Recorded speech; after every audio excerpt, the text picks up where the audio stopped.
Oman ഒഴികെയുള്ള Gulf രാജ്യങ്ങളിൽ ചെറിയ പെരുന്നാൾ ആഘോഷിക്കുകയാണ്. പള്ളികളിലും ഈദ്ഗാഹുകളിലും നടക്കുന്ന പെരുന്നാൾ നമസ്കാരങ്ങളിൽ ആയിരക്കണക്കിന് വിശ്വാസികൾ പങ്കെടുത്തു.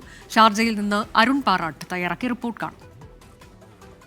UAE ഉൾപ്പെടെയുള്ള ഗൾഫ് നാടുകൾ പെരുന്നാൾ നിറവിലാണ്. റമദാൻ 29 പൂർത്തിയാക്കിയാണ് UAE ഉൾപ്പെടെ ഗൾഫ് നാടുകൾ ഇപ്പോൾ പെരുന്നാൾ ആഘോഷിക്കുന്നത്. വിവിധ എമിറേറ്റുകളിലെ പള്ളികളിലെ ഈദ് നമസ്കാരങ്ങളിൽ UAE ഭരണാധികാരികൾ ഉൾപ്പെടെ പങ്കെടുത്തു. UAEയിലെയും ലോകമെമ്പാടുമുള്ള ജനങ്ങൾക്കും ഭരണാധികാരികൾ പെരുന്നാൾ ആശംസകൾ കൈമാറി. UAEയിലെ പള്ളികളിലും ഈദ്ഗാഹുകളിലും പ്രാദേശിക സമയം 6:15 പെരുന്നാൾ നമസ്കാരം ആരംഭിച്ചത്. UAEയിൽ മലയാളികൾക്കായി 4 ഇടങ്ങളിലാണ് മലയാളത്തിൽ കുത്തുബയുള്ള ഈദ്ഗാഹുകൾ ഒരുക്കിയിരുന്നത്. ദുബായ് ഖിസൈസിൽ ടാർജറ്റ് ഫുട്ബോൾ ഗ്രൗണ്ടിൽ സംഘടിപ്പിച്ച മലയാളം ഈദ്ഗാഹിന് മൗലവി ഹുസൈൻ കക്കാടാണ് നേതൃത്വം നൽകിയത്. അതോടൊപ്പം തന്നെ അൽഖൂസ് അൽമനാർ സെന്ററിൽ മൗലവി അബ്ദുൽ സലാം മോങ്ങം നേതൃത്വം നൽകി. ഷാർജ ക്രിക്കറ്റ് സ്റ്റേഡിയത്തിന് സമീപമുള്ള ഫുട്ബോൾ ഗ്രൗണ്ടിൽ ഈദ്ഗാഹിന് ഇമാം ഹുസൈൻ സലഫിയാണ് പ്രാർത്ഥനകൾക്ക് നേതൃത്വം നൽകിയത്. നോമ്പിലൂടെ നേടിയെടുത്ത ജീവിത വിശുദ്ധി തുടർന്നുള്ള ജീവിതത്തിലും കൂടെ നിർത്തണമെന്ന് ഇമാം ഹുസൈൻ സലഫി പറഞ്ഞു. അതോടൊപ്പം തന്നെ ലഹരിക്കെതിരെ ഒന്നിച്ച് പോരാടണമെന്നും ഹുസൈൻ സലഫി പറഞ്ഞു. ലഹരി ഉപയോഗത്തിന് ശിക്ഷ കടുപ്പിക്കണമെന്നും അതിനായി സർക്കാർ തല ഇടപെടൽ വേണമെന്നും അദ്ദേഹം തന്റെ പ്രസംഗത്തിൽ കൂട്ടിച്ചേർത്തു. ഒമാൻ ഒഴികെയുള്ള ഗൾഫ് രാജ്യങ്ങളിൽ ഇന്ന് പെരുന്നാൾ ആഘോഷിക്കുകയാണ്. ഒമാനിൽ റമദാൻ 30 പൂർത്തിയാക്കി നാളെയായിരിക്കും